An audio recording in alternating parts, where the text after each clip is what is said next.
The National Broadcasting Company, in cooperation with Street and Smith, publishers of astounding science fiction, bring you Dimension X.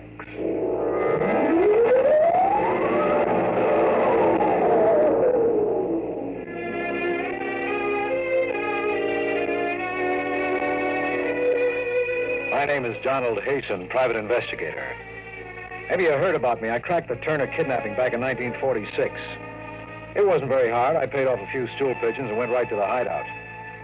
It did my reputation a lot of good, though. Enough good for me to be called into the mayor's office down at City Hall to see Big Mike Flaherty himself. Well, sit down, Hasten. Sit down. Thanks. You'll have to forgive me for speaking so low. That's a bad case of laryngitis. Yes, it is. Hasten, I've been a fool. You didn't get to be mayor of a city like this by being a fool. Well, you know, Hasten, when you get old, you want to believe a lot of things. You want to believe so hard that sometimes you throw your common sense right out of the window. You get hardening of the cranial arteries to become stupid.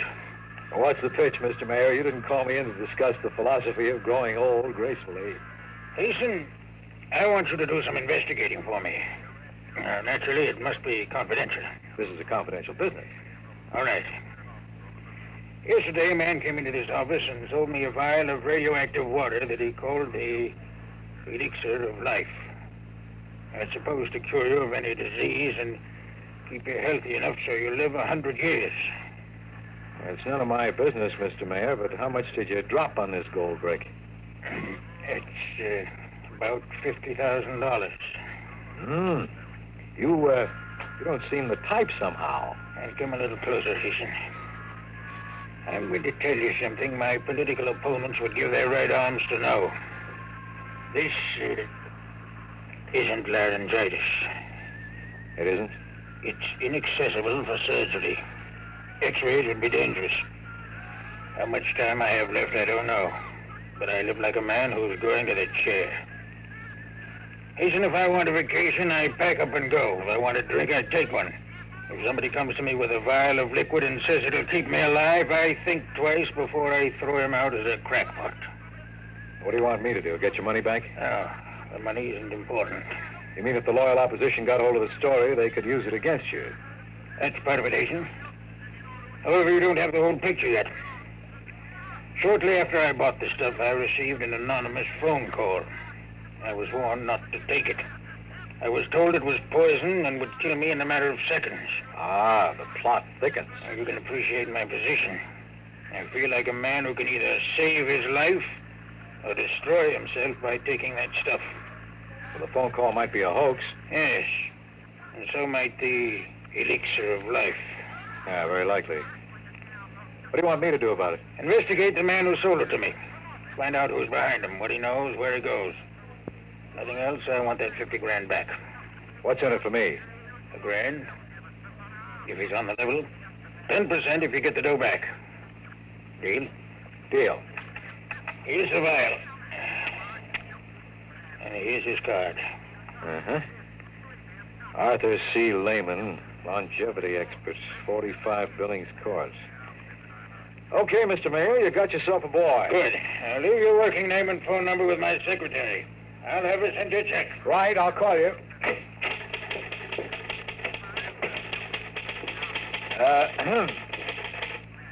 You were in there a long time.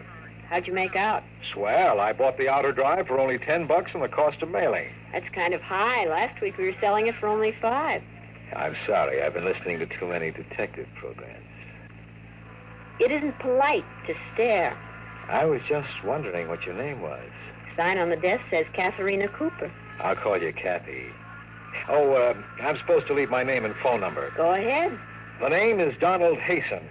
But then you knew that, honey. You've been listening to the mayor call me by it for the last half hour. You forgot to shut off the intercom switch. Big Mike's getting kind of careless, isn't he?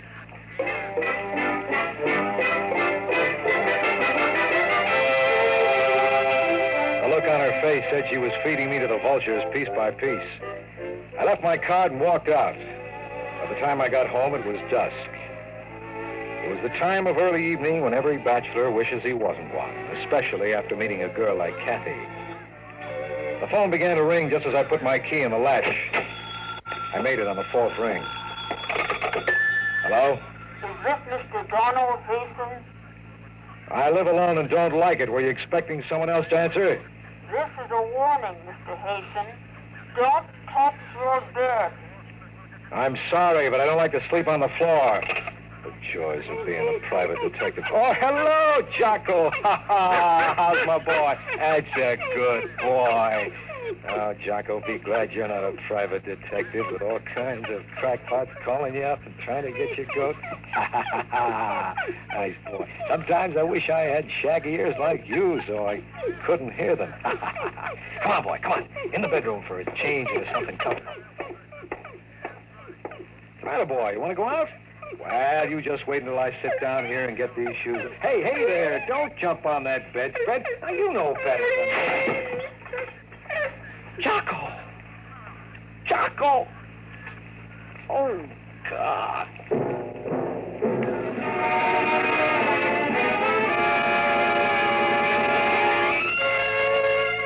The bedspread closed on him the way a Venus flytrap closes on a fly. When I looked more closely, I saw that the bedspread had silvery threads of fine spring steel woven into it. It had been set like a bear trap to spring shut and strangle anything that touched it. Somebody wanted to get rid of me pretty badly, somebody to whom I had suddenly become very dangerous. Instead, they got Jocko. My poor little Jocko. I decided to take a fast drive over to Billings Court to see Arthur Lehman, longevity expert. Well, what?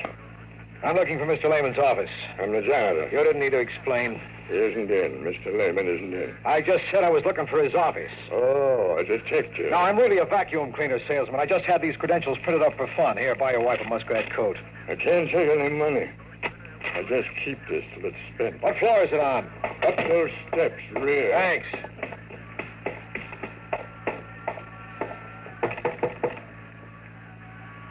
Yeah, let's see now. I ought to have one that fits this.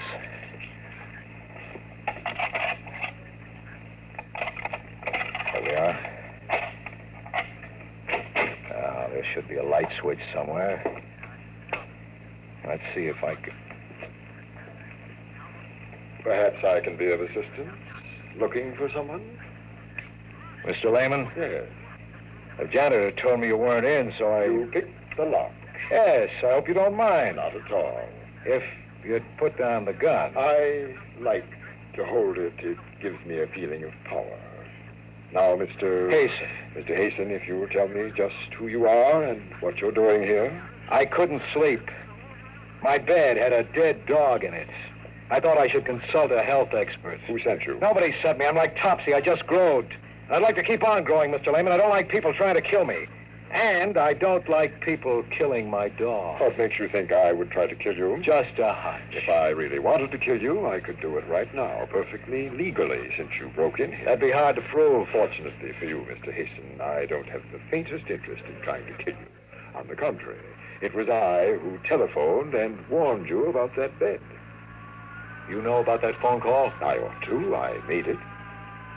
What's the pitch, Mr. Lehman? I can't tell you what the pitch is, Mr. Hasten, but I will tell you this. Give that vial of liquid back to Flaherty and let him cure himself. Or poison himself. Sure. Look, Mr. Lehman, I wasn't born yesterday. Don't give me this elixir of life stuff. There ain't no such thing. And don't try to top me off this case by pretending you're on my side. Mr. Hasten, I warn you, you're playing around with something much too big for you to handle. That vial is the only one of its kind in existence today. The liquid it contains will cure Flaherty if he drinks it. You know, I've seen lots of carnival men peddling flukum and ink sticks, but you're good. You almost convinced me. Almost, but not quite. You're a very stubborn fool, Mr. Hasten. Give back that 50 grand and I'll become very unstubborn.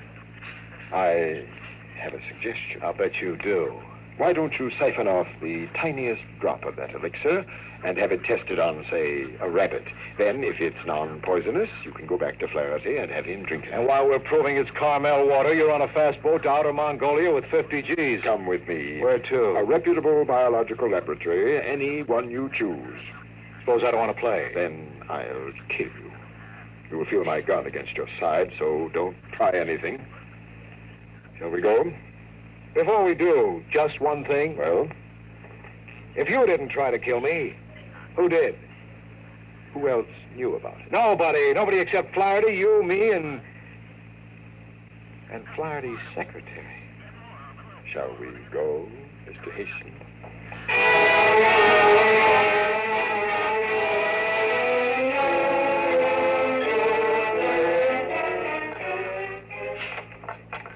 Well, yes. I believe I could make such a test. Of course, it would mean injecting at least a cc into an infected guinea pig. Then we'd have to wait and do a biopsy. How long would it take? 24 hours at least. Okay, how much? $50. My friend will pay you. Your friend? Yeah, the gentleman will... Holy jumping sunfish. Sir? Look, you saw me come in with a guy just a minute ago, didn't you? Yes, sir, but he left when you started talking to me. Isn't that just dandy? Is something wrong? No, nothing much. You know what Barnum said about one being born every minute? Yes, sir. Well, he was talking about me. Well, I better get going. Oh, yes, sir. Oh, sir, what about that test? Okay, I suppose you might as well do it just for laughs. Send the report on the bill to Donald Hasten, private investigator, Cater Building. Yes, sir.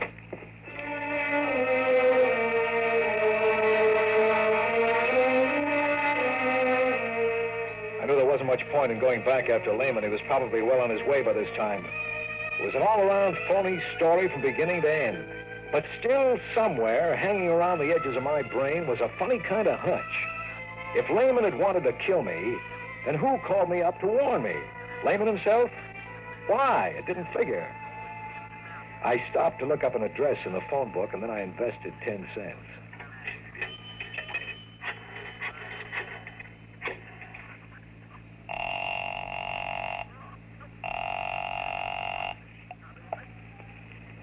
Hello? Kathy, Yes? this is Sherlock.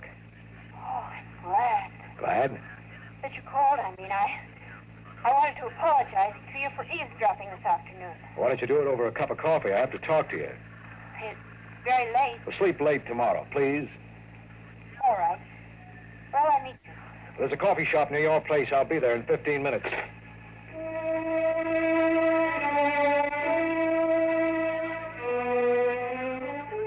She came in wearing a blue nylon dress and a short gray jacket. They went real well with her blue eyes and soft blonde hair. She seemed genuinely happy to see me. It threw me for a few seconds. And then I reminded myself I had already won the P.T. Barnum Award once that night. Sit down, Kathy. What is it? Do you know a man named Arthur C. Lehman? Am I supposed to? I'll refresh your memory. I had a talk with His Honor about him. I don't remember. Look, I used to have a little Scotch terrier named Jocko. We liked each other. He used to lick my hand. All I want to know is, are you mixed up in it? What goes on? I don't know anything about it. Listen, Kathy, maybe I'm getting sentimental in my old age, but for a moment there, when you walked in, I thought you seemed genuinely glad to see me. Was it because you were glad I was still alive? Come on, give. Don, I like you. You're a nice guy. Why don't you let it alone? Call Flaherty and turn down the assignment. Give him back his vial and tell him you're not interested in finding Lehman. Would you do it? If you want to help me so much, why not tell me what it's all about? I can't. I'd like to, but I can't. I've told you too much already. Somebody's got you real scared, honey. Who is it? You're too nice a girl to be mixed up in this garbage with a guy like Lehman. Come on, tell me. I can't. Just believe that, please. Get out of it now before it's too late. Okay, honey, you can play it that way if you want, but to me it's as thin as a bowl of restaurant soup. Poor Jocko knew something and couldn't tell me. You know something and you won't tell me. Good night.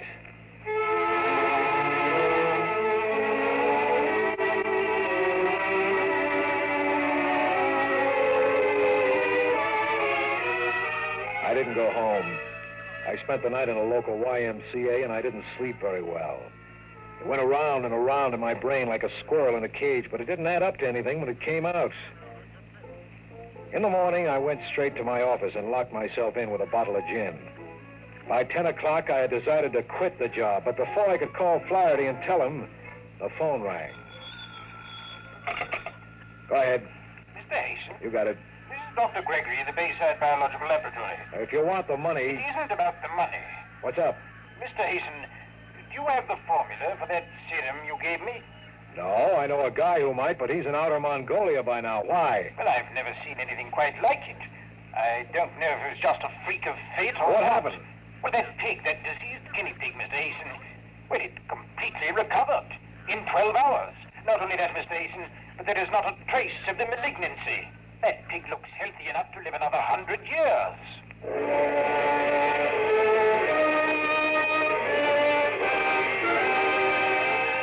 I could feel the sweat soaking into my undershirt as I put down the receiver. Where do we go from here? Was Lehman on the level after all? The next stop was Lehman's office. Maybe he wasn't in outer Mongolia.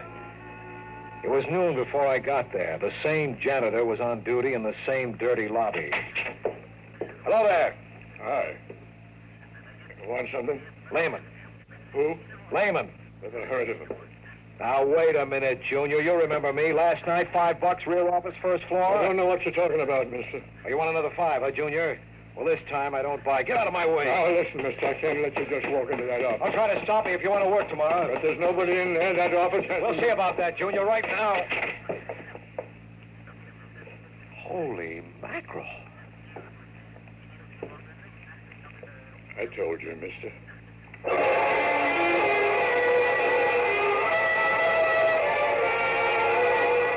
The room was bare. There were caps on the electrical outlets. Everything in the room was covered by a 6 weeks accumulation of dust that was undisturbed except for the footprints of the janitor and myself. Yet yesterday there had been a rug, telephones, desks, chairs, file cabinets. I checked the door number. 1B, that was it, all right. Then I checked the janitor. He was standing there just looking stupid. But he looked a little too stupid. I figured I could make him talk, so I tried an old trick. I reached inside my hat band, took out an ordinary pin, and jabbed him hard on the arm. Hey, Al! What's the big idea, mister? Sit down, Junior. Sit down over here on the window ledge. Okay. Now, listen, I don't know anything. Maybe you saw something like this in the movies, Junior. There's this guy, see, a killer. And he sticks another guy with a needle that has a slow poison on the end of it, like I have, right in this little glass vial. See it? And only this killer has the antidote. If the other guy doesn't talk, it's curtains in 1 minute. If he does, the killer will give him the antidote. Okay, Junior, talk. Well, I don't believe you. There's no poison in that pin. It's a joke. It's up to you, Junior. Don't you feel something different, though? Feel your heart speed up a little from the poison? Now, listen, I don't know anything. It makes you sweat, too. When it reaches the brain, that's when it really begins to work. You got 30 seconds to spill. Otherwise... Please. 25 seconds. Okay. He was here. He gave me $100 to forget it. He rented the office only a couple of days ago, and then last night he said he was moving out. Said I shouldn't mention to anybody that he'd been here. And now our lady was gone. Files, furniture, and all. Don't know how I moved all that stuff out so fast. Now, that's all I know. Honest, that's all I know. Now, for God's sake, mister, give me that stuff. Don't let me just croak. I feel it in my blood. Relax, Junior. There was no poison. You're all right. A trick. Yeah, a trick. Thanks for the information. A trick. He tricked me. He said he'd kill me. Thanks again.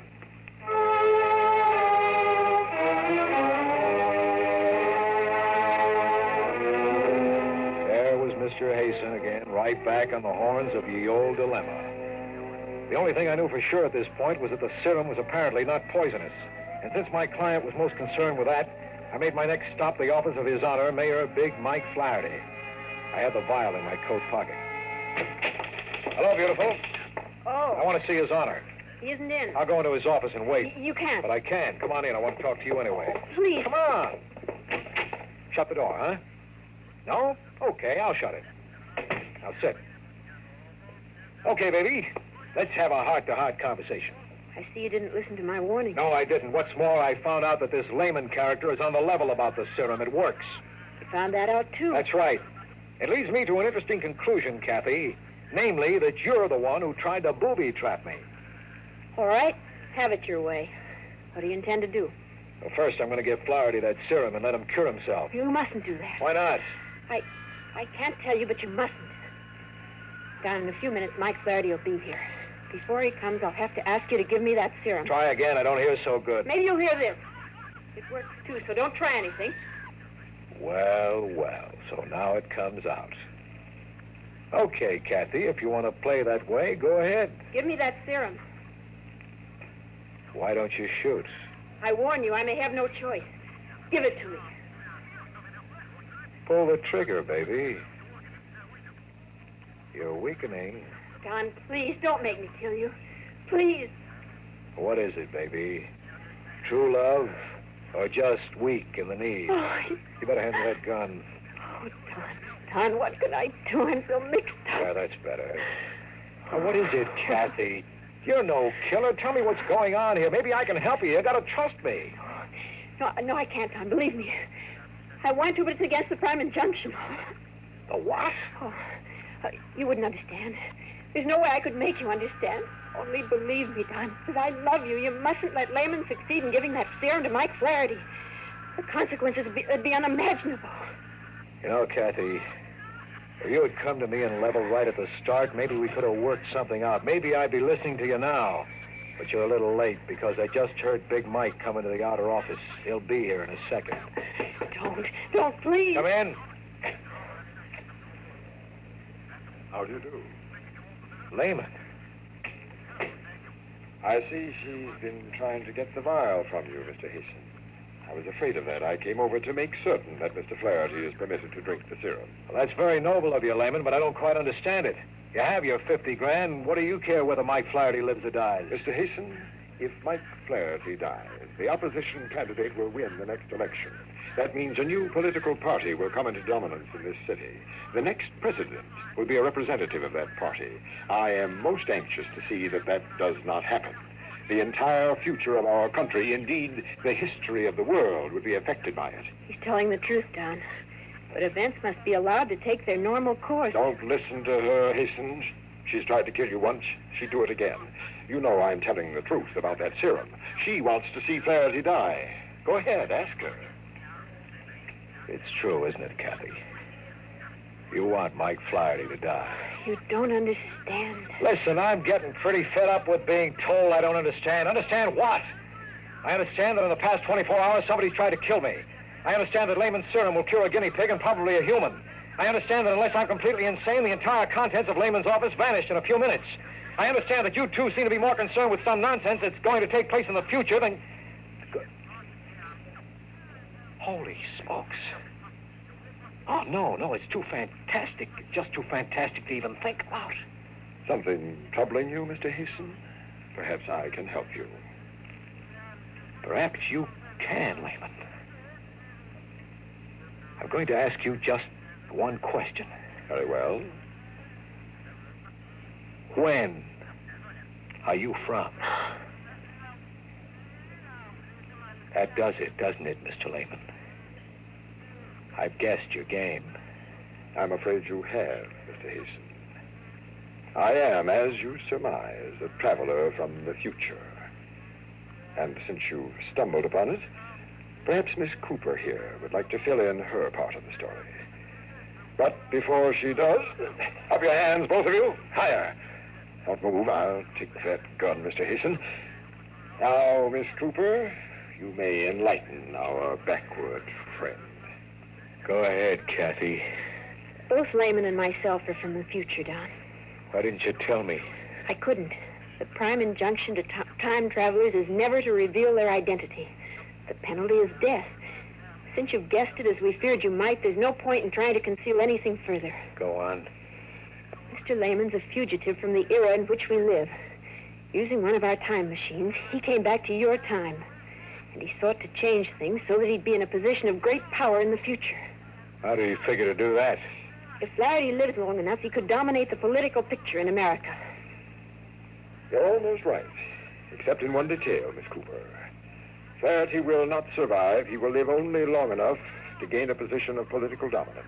Then I will remove him, and my own ancestor will take over the reins of power, leaving them eventually to me. I get it now. But there's one thing that bothers me. Who was trying to kill me? I was. You see, I was sent here to track down Lehman. I set that spring before I met you, as soon as Flaherty hired you to help him. I did it on orders from the council. They were afraid you'd be successful in saving Flaherty's life. Then, unfortunately, I fell in love with you and couldn't go through with it. I called and warned you. You took credit for that, Lehman. I wanted to enlist you on my side, Mr. Hasten. However, it makes little difference at this point. Since you know the entire story, I have little choice now. Do you think you can get away with this? I believe I can, Mr. Hasten. There are two of us here who know your plans. By the time Mr. Flaherty returns to his office, there will be only one, myself. Goodbye, Mr. Hasten. It has been a pleasure. Not without a fight, you...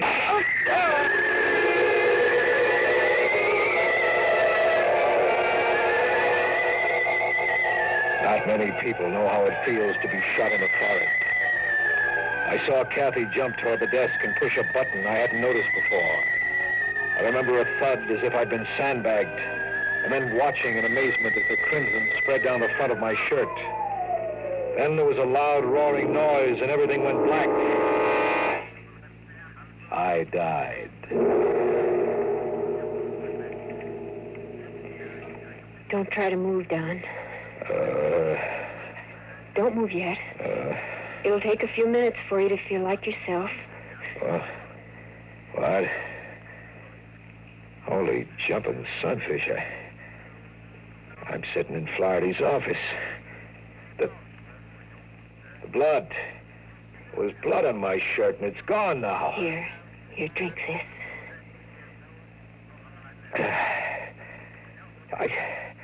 I don't understand it. Have I been dreaming? Is the whole thing nothing but a nightmare? Well, it seemed so real that there was a man named Lehman. He pointed a gun at my head and shot me. I felt it. I tell you, I felt it. Don, listen to me. Listen carefully. There isn't much time. And please, darling, please, this time, believe me. Listen. Go ahead. You were in this room. Lehman did shoot you. He killed you. You're insane. No. What he didn't know was that this office is a time machine. We rigged it that way, hoping to trap him here and take him back to future time. When I saw he was about to shoot you, I jumped for the switch that sets the machine into reverse. We went back into the past, before he killed you. That's where you are now. It's only a few minutes before Lehman is going to knock on that door and come into the office. It's too fantastic to believe, Kathy. It's true. What can I do? Break the vow. Break it now before Lehman gets here. And then, when he comes, get the jump on him. Since you're the one who went back in time, you'll remember, but Lehman won't. What'll happen to us? We'll appeal to the council. Perhaps they'll let us stay together.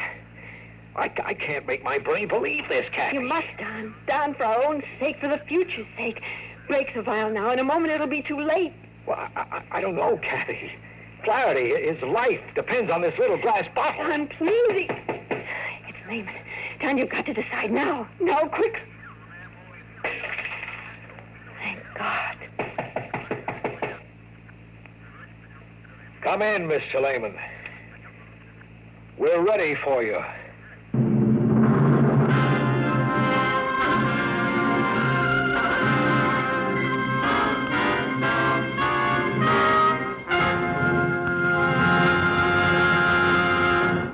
You've just heard another adventure into the unknown world of the future.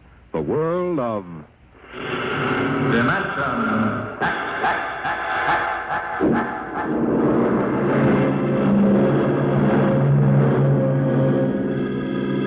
Dimension X is presented each week by the National Broadcasting Company in cooperation with Street and Smith, publishers of the magazine Astounding Science Fiction. Today, Dimension X has presented Untitled Story from the current issue of Astounding Science Fiction. It was written for radio by George Lefferts from the story by Frank M. Robinson. Featured in the cast were George Petrie as Hasten, Ann Sargent as Kathy, Bernard Lenrow as Lehman. Your host was Norman Rose, music by Albert Berman. Dimension X is produced by William Welch and directed by Fred Way.